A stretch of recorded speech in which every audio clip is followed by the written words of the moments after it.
The next day, still weren't happy. Her pain just got worse and was worse. And so I took her to an urgent care unit. And again, he said, I'll let the antibiotics settle, and that should really help with the pain as well. Give her ibuprofen and Calpol every 4 hours, which is what I was doing anyway. And I was like, okay. And this continued, and I went to, from Saturday to Friday, the 19th of November, to be exact. I took her A&E 8 times. In the end, she had an X-ray on the Monday, and when I took her in for the X-ray, the lady said to me, "No, she's too young to have an X-ray. I don't want to do an X-ray." And I was like, "We've been sent here to have an X-ray done," and she was like, "No, I'm not happy. I've given her an X-ray. It's too much radiation." And I was like, "Well, I'm not happy for her not to have an X-ray." And she was like, "I'll only do an X-ray of her like abdominal area, not her back." And I was like, well, whatever, look, the pain's here, so, as long as you can see get that bit done. And anyway, she done the X-ray, and while I was there, I sneakily took a photo of the X-ray, and because I could just see stuff that I just weren't happy with. And I said to her, can you tell me the results? Like, when do we get the results? She said, about a week and a half for your GP. And I was like, well, I'm not waiting for that, clearly. So I actually text some of my nurses and my friends who are nurses, and just was like, can you just pass this along to your doctor friends, whoever, and just ask the question, is there anything? And because there was these weird circles, and I have no idea what I'm looking at, obviously Googling it, but there was one circle that I just didn't like the look of, and I circled it and sent it to my dad, and I said, Dad, do you think that's a tumour? And my dad replied, no, don't be silly, don't even think about that. Spoke to Chris, obviously. Chris was like, no, that we're not even talking about that, and it's not that, of course. And then my friends came back and said, actually, it's severe constipation. And I was like, really? That's weird, because she's been going to the toilet as normal. But okay, well, that again could explain it.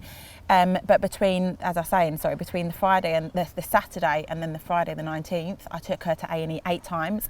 They ended up treating her with, because her inflammation markers were really high, and her infection just wasn't going. I remember the messages that the infection's not going. Yeah, and that she was on the strongest antibiotics. On the Wednesday, they noticed her inflammation and infection markers were high because they'd done blood tests, and they were treating her for sepsis and meningitis because they just didn't know what was wrong with her.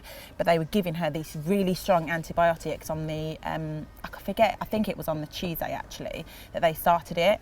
And then come the Friday, again, I was in A&E every day, and I was like, I don't understand why we're not admitted. And I went to A&E 8 times within them 6 days, and I just could not understand why we weren't admitted. And they were treating us, they called it hospital at home, which Arianna is actually still under that care. But they called it hospital at home, where basically they would come to us and do the IV antibiotic, I remember. At home, but I was still back at A&E because I was like, her temperature in the end went up to 40.8, and she was being sick. And I was like, this is just not normal. And on that Friday, I took her in at 5 a.m. Her temperature was 40.8. After Calpol as well, may I add, took her in, and she threw up everywhere. And I was like, I am just not happy to leave. And then they said to me, it's a 7-hour wait to see a doctor. And I said, I'm not waiting 7 hours. I need to see a doctor right now. And they were saying to me, they're in paediatric care, so, you're going to have to wait. I was like, I'm not waiting 7 hours, I'll tell you that now. And actually, they were really, really quick, and the doctor came kind of straight down and done her bloods again. And then her bloods came back pretty quickly and said, actually, her inflammation and infection markers have doubled in 2 days, and she's on the strongest antibiotics. So I was like, well, then you tell me what this is then. And they were saying she had COVID recently. And I was like, back in September. And they were like, well, how was she? And I was like, fine, we didn't even know she had it. I had it, and we tested everyone, and she came back positive. She was fine, totally asymptomatic with it. And they was like, we think it's long COVID. And I was like, it's not long COVID. I'll tell you that now, it is not long COVID. And then they called St Mary's Hospital, which is the infectious hospital in London. And they were trying to send Arianna home on the same antibiotics that she's been on for 3 days now. And I was like, no. And one consultant came down and saw me. Her name was Anna. She came down and saw me. And I remember her name because that's my mum's name.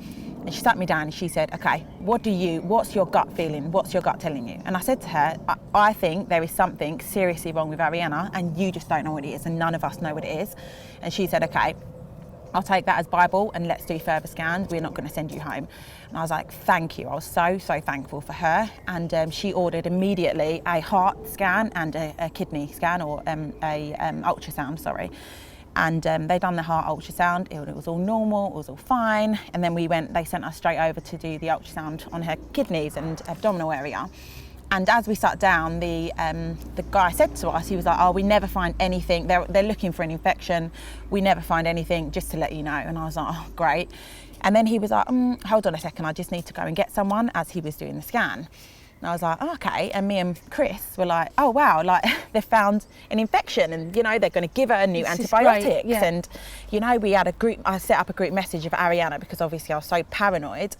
And let me just add, they actually wouldn't let anyone else there with me at the hospital, but Rebecca, my sister, came down with my nephew Harley, and she just basically sat there pretending that she was there waiting for Harley to be seen, but in fact she was there like telling me, just supporting and just helping me like get the doctors over quicker and whatnot. And then she got kicked out because they realised and recognised. And then they finally, because I was like, I don't care. Like my dad was waiting outside, Leah, my other sister, was waiting outside, Bex was obviously out there as well, and Chris was coming. And I was like, my husband's coming in because we know there's something wrong, so just get my husband in. You're saying long COVID, you know, let's just get him in. So they finally actually let him in. But anyway, we're sitting there, and then another guy who's clearly a senior consultant or doctor came in, and they were both talking and saying, oh, we're looking for a claw. I mean, my husband looking at each other and was like, a claw, what are they looking for? And both of them at the same time was like, yeah, there it is. And then they kind of stood up, and from that moment I just knew, my heart sank, and I was like, I know they're going to tell us something bad because of the way how they're acting. And they did say, they said, we found a mass on Arianna's left kidney, and any mass we call a tumour. And I was like, not cancer, it's not cancer, is it? It's my first thing that I said. I just saw Chris's face and we were both terrified, and he said, we can't rule out cancer. And I said, what do we need to do for you to rule out cancer?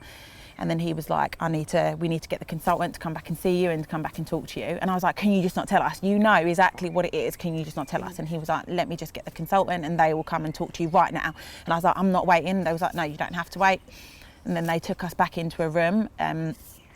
They let Rebecca come back in to sit with Arianna while they pulled us into a room, and we just knew it. And Anna, the consultant, turned around and said, sorry, you know, she turned around and said, like, this is a cancerous tumour, and we know it is cancer.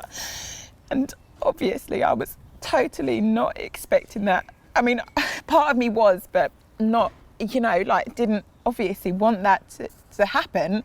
But I was very much, I knew that there was something wrong, you know, and I was just wanted to, you know, wring my hands around them doctors' necks and be like, you could have found this like a week ago, you know, like why was we back and forth for a week? My daughter, she was in so much pain.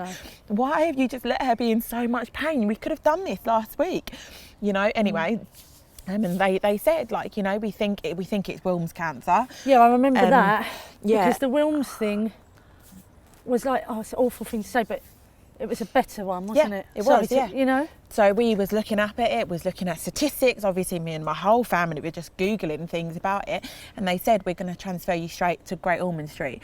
And they was like, but it can't be today because it's too late. And I was like, nope, it has to be today. Rebecca was already on the phone to Great Ormond Street. Yeah. We was like, we'll literally take her right now. They were saying that that's not possible. She needs to be on IV antibiotics overnight, and we couldn't just take her there. And Rebecca was still really trying to push for it. And in the end, I was like, no, let's just stay here overnight and then we'll go whenever we can. The next day, they were like, sorry, still no beds at Great Ormond Street. Again, Rebecca weren't happy. Rebecca was like, leave it with me. And in the end, a bed became available, and they got an ambulance and transferred us straight to Great Ormond Street.